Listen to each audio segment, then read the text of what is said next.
Meie kollektiivses psüühikas on põlvkondade kaupa püsinud hulgaliselt mõistatusi. Paljud neist pole meid mitte ainult rahutuks teinud, vaid on meid ka koju jälitanud, nõudes lahendust, kuid jättes meid lõpuks vastuseta. See oli 2024 aastal, kui 41-aastane Valerie Elder Smiley kasvatas koos oma abikaasa Patrickuga 4 poega. Teda on kirjeldatud kui ettevõtjat, kes on Saks Wing Shacki kaasomanik. Lähedased kirjeldavad teda kui armsat, lahket ja rõõmsameelset naist, kes oli väga perekeskne. Tema pojad, ütlevad nad, olid tema elu.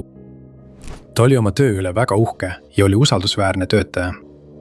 Just sel ajal võttis Valeri uut tüüpi ravimit, mis pereliikmete sõnul mõjus tema organismile halvasti. Ravim oli mõeldud peapöörituse ja kõrvapõletiku vastu, kuid see põhjustas kõrvaltoimeid nagu korduv käitumine, väsimus ja madal energiataset. Perekond märgib, et Valeril on üldiselt madal talugus igasuguste ravimite suhtes. Chattanooga, Tennessee elanik kannatab ka määratlemata terviseseisundi all, mis võib põhjustada mälukaotust. See oli umbes kell 14.00 28. juunil 2024, kui Valeri lahkus oma kodust oma 2004 aasta punase Ford Expeditioniga Tennessee numbrimärgiga 079 BFQD, millel on kaitseraua kleebis kirjaga TSU MOM. Keegi ei teadnud seda tol hetkel, kuid Valeri lahkumine oli viimane kord, kui keegi teda nägi. Hiljem samal päeval võttis ta ühendust oma abikaasaga, öeldes, et on teel koju teadmata asukohast. Ta ei jõudnudki kunagi kohale. Lõpuks lahkus Patrick kodust ja läks oma poja pesapallimängule, lootes, et Valeri liitub temaga hiljem. Ta ei jõudnudki mängule. Hiljem samal õhtul läks üks kadunud naise nõbudest koju vaatama, kas ta on tagasi tulnud, kuid temast polnud ikka veel mingit märki. Patrick jõudis koju tagasi umbes kell 22.30 sel õhtul ja helistas politseisse, et teatada oma armastatud naise kadumisest. Kui uurijad kontrollisid tema mobiiltelefoni andmeid, eriti GPS-i, näitas see, et ta oli sõitnud naabruskonnas ringi ratast, justkui püüdes leida tänavat, mis viiks ta tagasi koju. Valeri mobiiltelefonile paigaldatud Life 360 rakendus näitab tema viimaseks teadaolevaks asukohaks Decatur, Tennessee osariigis, mis asub tunni aja kaugusel. Päev pärast tema kadumist suutsid politseinikud tema telefoni asukoha kindlaks teha. Nad avastasid, et seade oli signaali andnud Fayetteville'is, Georgia osariigis, mis asub 2 tunni kaugusel. 30. kuupäeval andis see uuesti signaali Union City's. Vahemaad, mille Valeri oli läbinud, peetakse ebatavaliseks. Perekond väidab, et ta ei oleks kunagi nii kaugele kodust läinud, eriti ilma kedagi hoiatamata. Valeri asukoht on endiselt teadmata ja tema kadumisega seotud asjaolud on ebaselged. Teda on kirjeldatud kui afroameeriklanat, kellel on mustad juuksed ja pruunid silmad. Ta on 5 jalga ja 5 tolli pikk ning kaalub umbes 210 naela. Tal on oma nimi tätoveeritud paremas ääre välisküljele. Teda nähti viimati kandmas beeži polosärki ja teksa lühikesi pükse. Teabe võib edastada Chattanooga politseiosakonnale numbril 4236 98 2525 number 9. 75-aastane vanaisa ja pensionil pagar Albert Itzkovits oli usklik mees, kes 2026 aastal leinas oma abikaasa traagilist kaotust. Albert oli tihedalt seotud Kew Gardens Hillsi kogukonna elanik. Hatsalahi vabatahtlikule kuulunud Mendi pagaritöökoda asus Main Streetil otse tema maja nurga taga, kuid ta oli äri umbes 15 aastat varem maha müünud. Kuigi ta oli selle maha müünud, sattus Albert aeg-ajalt ikka tagasi pagaritöökotta, et oma endisel äril silma peal hoida. Sõbralikud uued omanikud lubasid tal regulaarselt tagaruumi minna, kus ta vahel mõne pisara poetas, meenutades oma minevikku. Tema kodu vastas asus sünagoog, mis oli Alberti palvepaik. Sageli nähti teda sünagoogi vahet käimas. Naabrid, sõbrad ja isegi poe uued omanikud meenutavad teda kui sõbralikku ja armast inimest, kes oli oma tunnetega sügavalt seotud. Kahjuks tabas 2026 aasta mais traagiline sündmus, kui avastati Albert Itzkovitsi elutu keha. Ta leiti Flashingus Casino Lake'i kaldalt, olles surnud mitmete tulirelvahaavade tagajärjel. Teda tabasid lasud kaela ja selga. Tema surma kuulutas New Yorgi politseiosakond mõrvaks ning sellest ajast alates on nad juhtumit uurinud. Politsei pressiesindaja avaldas, et pole kindel, kui kaua oli pensionil pagar seal olnud enne, kui politseinikud ta leidsid. Tundus, et Albert oli nautimas jalutuskäiku Queen's Parkis, kui ta järve lähedal rünnati. Tegu, mida NYPD kirjeldas kui kirjeldamatut vägivalda.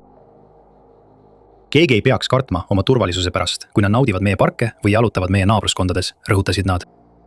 kuriteopaigalt ei leitud ühtegi relva ega ka mingeid jälgi toimepanijast.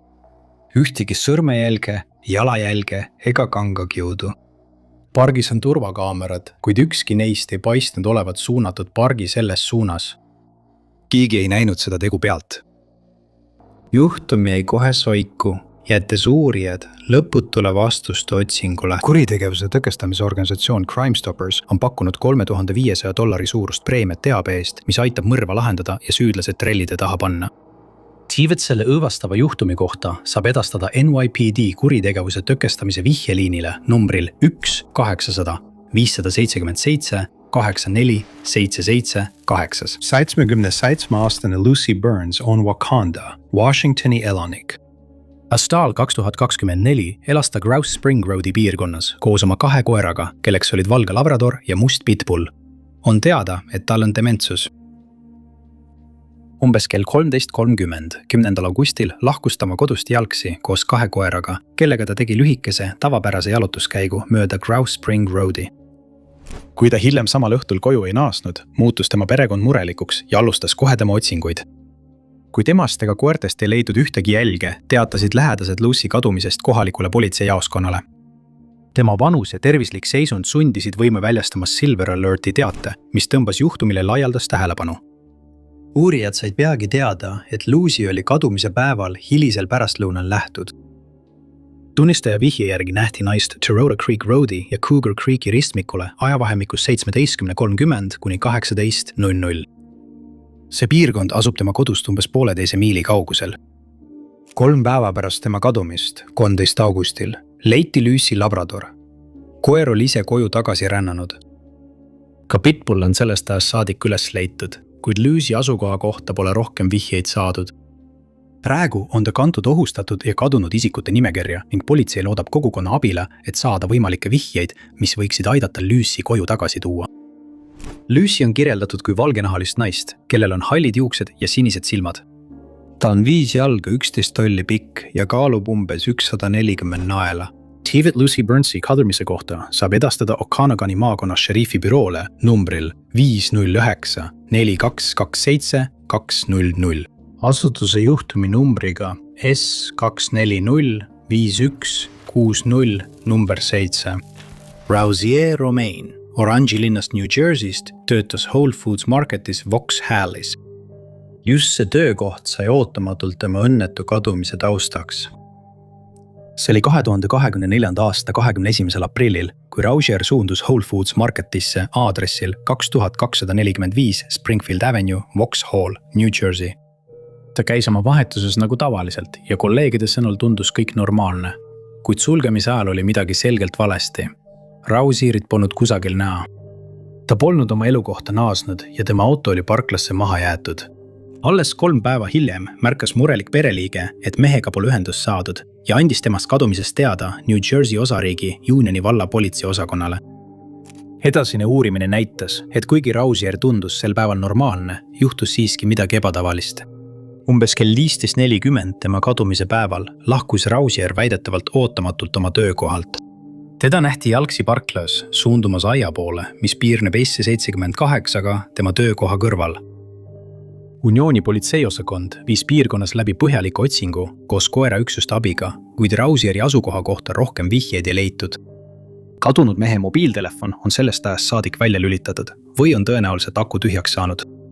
Rousier Romaini kirjeldatakse kui afroameeriklasest meest, kellel on kiilas pea ja pruunid silmad. Ta on 6 jalga 2 tolli pikk ja kaalub umbes 190 naela. Väidetavalt kannatab ta mitmete täpsustamata terviseprobleemide all ja vajab ravimeid. Viimati nähti teda kandmas halli särki, siniseid teksaseid ja musta Whole Foodsi pesapallimütsi.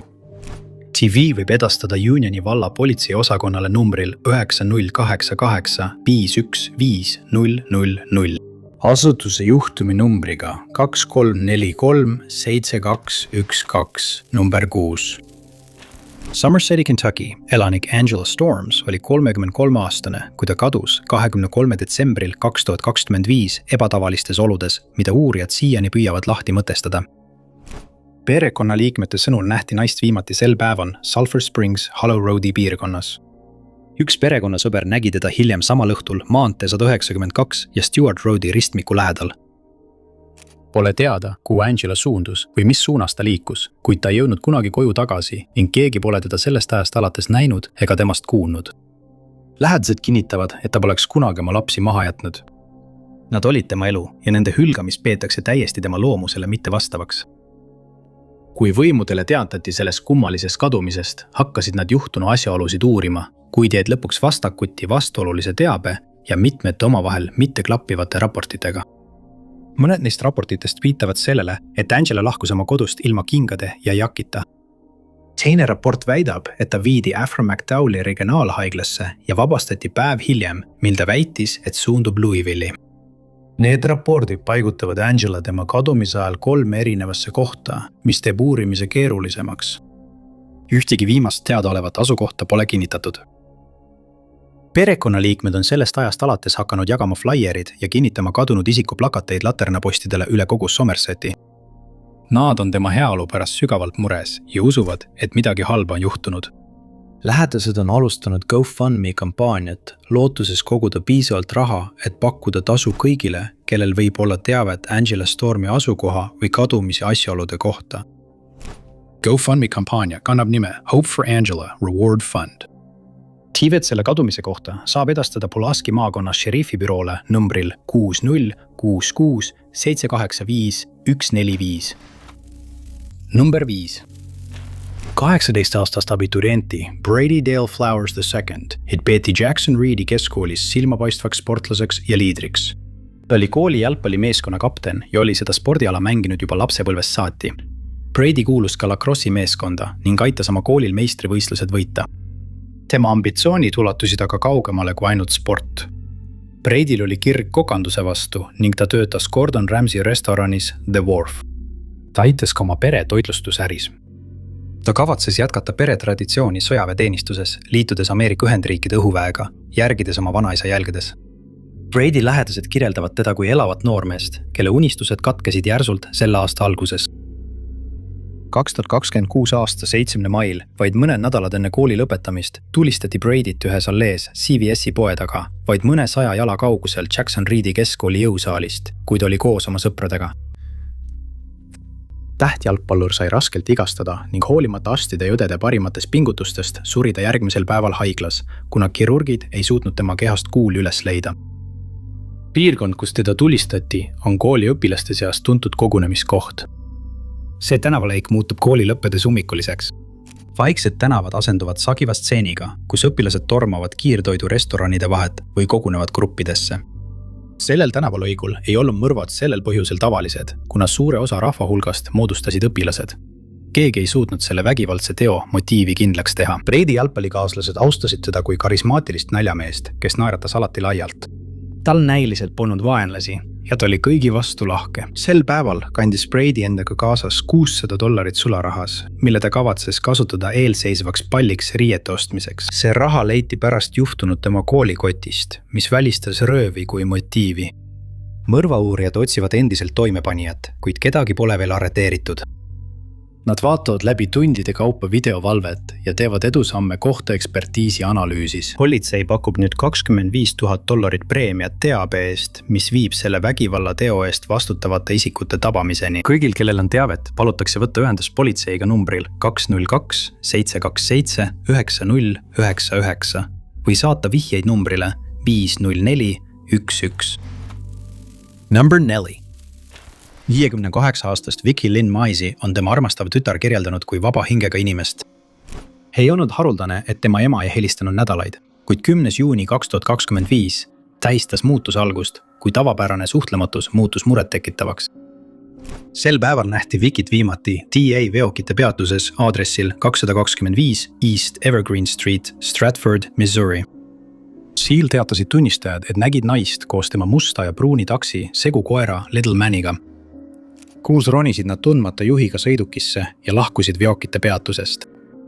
Pärast seda pole ei Vickit ega Little Mani nähtud. Perekonnaliikmed arvavad, et tal võib olla kaasas väike käru, millega ta oma koera veab ning ka telk. Samuti arvatakse, et ta võib olla teel läände. hoolimata otsingutest ja uurimisest on Vicky endiselt kadunud ning tema kadumise asjaolud on ebaselged. Teda on kirjeldatud kui pruuni juustega ja roheliste silmadega naist. Ta on 5 jalga 11 tolli pikk ja kaalub umbes 210 naela. Hall on Playboy jänku tätoveering tuharal ning vasaku kõrva ülemine osa puudub. Pole teada, mida ta kandis ajal, kui teda viimati nähti.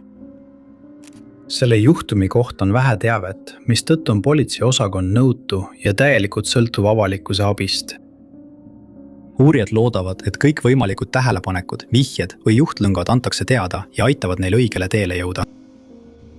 Teavet Vicky Maisi kadumise või juhtumiga seotud asjaolude kohta saab edastada Stratfordi politseiosakonnale numbril 417 736 4000.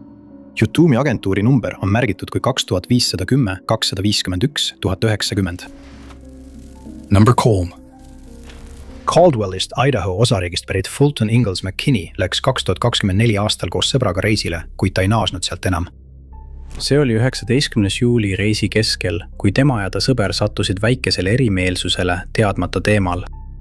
Erimeelsus kasvas tuliseks vaidluseks, mille tulemusena jäeti Fulton maha. Tema sõber keeldus temaga reisi jätkamast ega tahtnud teda ka koju tagasi viia. 37 aastast nägi tema sõber viimati Winnemucca, Nevada piloti reisikeskuses. Sellel päeval kell 9:29 saadis tema perele sõnumi, selgitades, et tema sõber ei tahtnud teda koju viia ja ta peab leidma teise viisi tagasisaamiseks.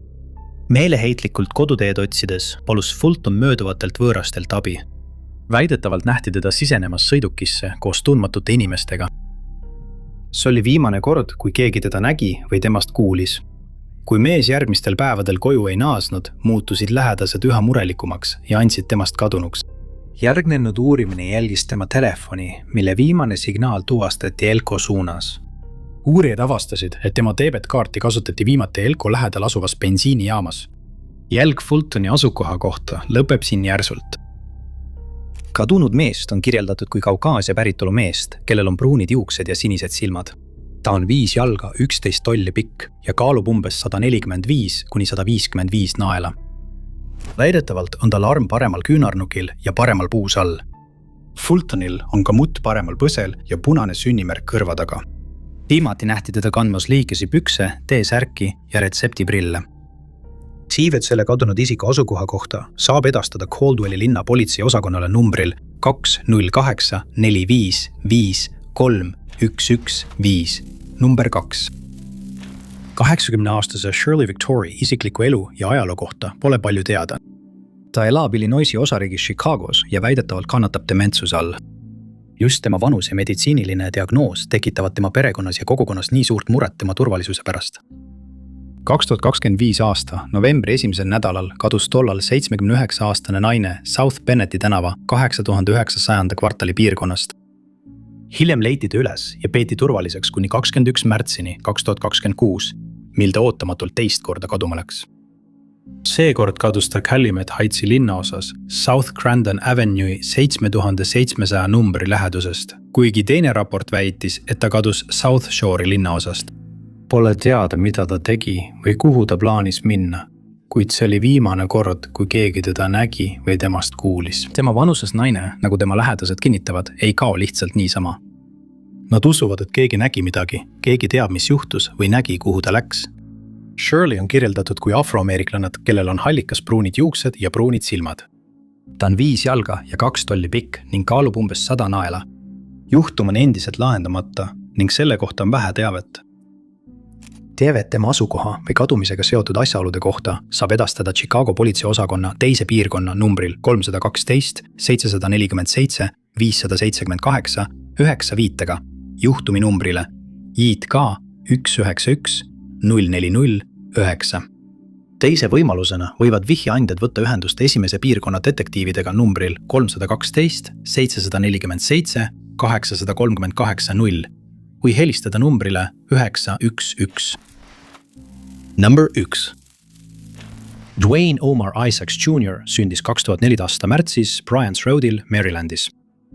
Professionals on tuntud kui Have Heaven Motion alustas 22-aastane oma kõrge energiaga räppari karjääri 2022 aastal looga I'm Sad. ta andis välja veel mitu räpilaulu, millel olid kiire tempoga instrumentaalsed taustad. ta on tuntud oma hittide poolest nagu Sorry Ma, Romantic Trapper ning Drug and Thug ja Kelani loo Folded remixi poolest. Heaven Motion Spotify lehel on üle 113 000 igakuise kuulaja ja rohkem kui 28 000 jälgijat. Tema muusika väljaandmine aga peatus järsult 2026 aastal ja sellel oli õõvastav põhjus. Selle aasta 23. aprillil reageerisid Washingtoni DC kohalikud politseinikud teadetele tulistamisest. Näed saabusid sündmuskohale Wheeler Roadi 3300 Indendas kvartalis veidi pärast kella 22 sel ööl ning avastasid, et täiskasvanud mees, ohver, oli teadvuseta, ei hinganud ja tal olid nähtavad tulirelvast põhjustatud vigastused. DC tuletõrje ja kiirabi saabusid sündmuskohale vaid mõne minuti pärast, et alustada elu päästvaid toiminguid. Hoolimata nendest piigutustest ei õnnestunud Wayne'il ellu jääda ning ta suri saadud surmaate vigastuste tagajärjel kuriteopaigal 20 minutit pärast tulistamist. Tulenevalt surma asjaoludest mitmete relvahaavade tõttu märgiti juhtum tapmisjuhtumina. Internetis tunti selle surmava rünnaku vastu suurt huvi, peamiselt seetõttu, et tema surmaaega ei olnud kunagi avalikult kinnitatud. Hiljem andis metropolitsei välja selge avalduse juhtunu kohta, kinnitades surma ja pakkudes $25 000 suurust preemiat igaühele, kellel on teavet, mis võiks viia selle vapustava sündmuse eest vastutavate isikute vahistamise ja süüdimõistmiseni, mis on raputanud kogukonda ja räpimaailma. Uurijad püüavad endiselt kokku panna sellel õhtul aset leidnud sündmuse asjaolusid, kuna selgeid motiive ega kahtlusaluseid pole ilmenud. Nii palju kui avalikkus teab, polnud Wayne'il teadaolevaid vaenlasi. Ta oli alustav räppar, kes teenis lihtsalt elatist meelelahutusega. Tõendeid selles juhtumis on tõsiselt puudu, jättes politseinikud ja uurijad otse kui noateral kõlkuma, oodates vaid ühte infokildu, mis võiks kogu saladuse lahendada. Metropolitsei pöördub avalikkuse poole abi saamiseks.